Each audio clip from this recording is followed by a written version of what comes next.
ব্রাহ্মণবাড়িয়ার নবীনগরে সড়ক সংস্কারের কার্যাদেশ পাওয়ার একদিন পরেই ১ কোটির বেশি টাকা তুলে নেওয়ার অভিযোগ উঠেছে ঠিকাদারি প্রতিষ্ঠানের বিরুদ্ধে।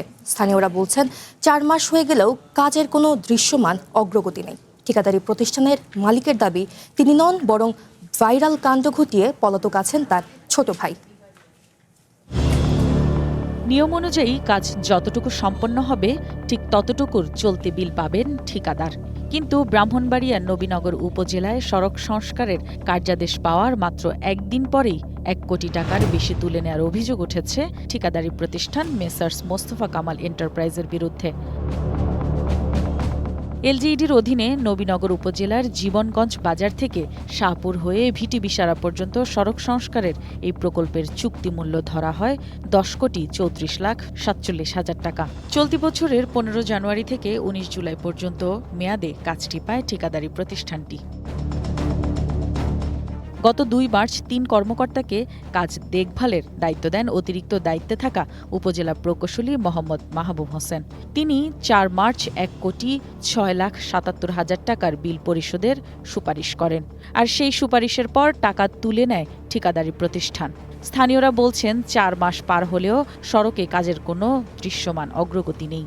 বড় টাক গেলে সাইডে যা ওয়াল গাইয়া বাড়ির ধারে দা গেছাই যাইতো, সাইডে গেলে লইয়া পড়ে পানি সাইডে দিয়ে কোনো মতে বালু মাটি করতে আনে আইনা ছেড়ে দিয়ে যা, ২ দিন পরে বৃষ্টি হলে আবার ভেঙে থাকে। কোমরে ব্যথা ভাই, শরীরে ব্যথা ভাই, আসা এই গাড়ি যে জাখানি পরে রাস্তা কাজ হয়েছে না, আহারা নিজে ইচ্ছা মতো কাজ করে চলে গেছে।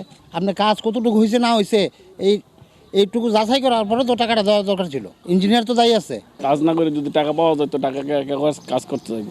মেসার্স মোস্তফা কামাল এন্টারপ্রাইজের স্বত্বাধিকারী গোলাম মোস্তফা দাবি করেন সড়ক সংস্কারের কাজটি করেছেন তার ছোট ভাই লোকমান হোসেন। তার বিরুদ্ধে আনা অভিযোগ সত্য নয়।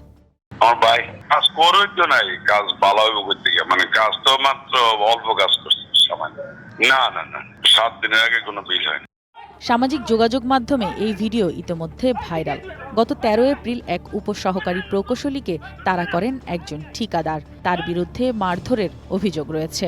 অভিযুক্ত এই ব্যক্তি হলেন গোলাম মোস্তফার ভাই লোকমান হোসেন। এই ঘটনার পর থেকে পলাতক আছেন তিনি। উপজেলা প্রকৌশলী জানান কিভাবে একদিন পর বিল দেয়া হলো এ ব্যাপারে জানা নেই তার। বলেন এরই মধ্যে অতিরিক্ত দায়িত্বে থাকা উপজেলা প্রকৌশলী মোহাম্মদ মাহবুব হোসেনকে শোকজ করা হয়েছে। জীবনগঞ্জের বাজারে যেটা বললাম ওটা আমি সাব স্টেশন সাহেবকে একটা শোকাজ করছিলাম আর কি, যে কাজ হোক আর না হোক আমার একটা ছিল কি যে একদিনে কীভাবে সে মানে ১ কোটি টাকার কাজ করে ফেললো, এটা আমার একটা জানার ছিল আর কি। এই জন্য তাকে একটা শোকাজ দিয়েছিলাম আর কি। সে জবাবটা এখনো দেয় নাই, তো পরে ওখানেও টিম আসছে দেখছে। এ বিষয়ে জানতে চাইলে এলজিইডির নির্বাহী প্রকৌশলী বলেন তদন্ত করে ব্যবস্থা নেওয়া হবে।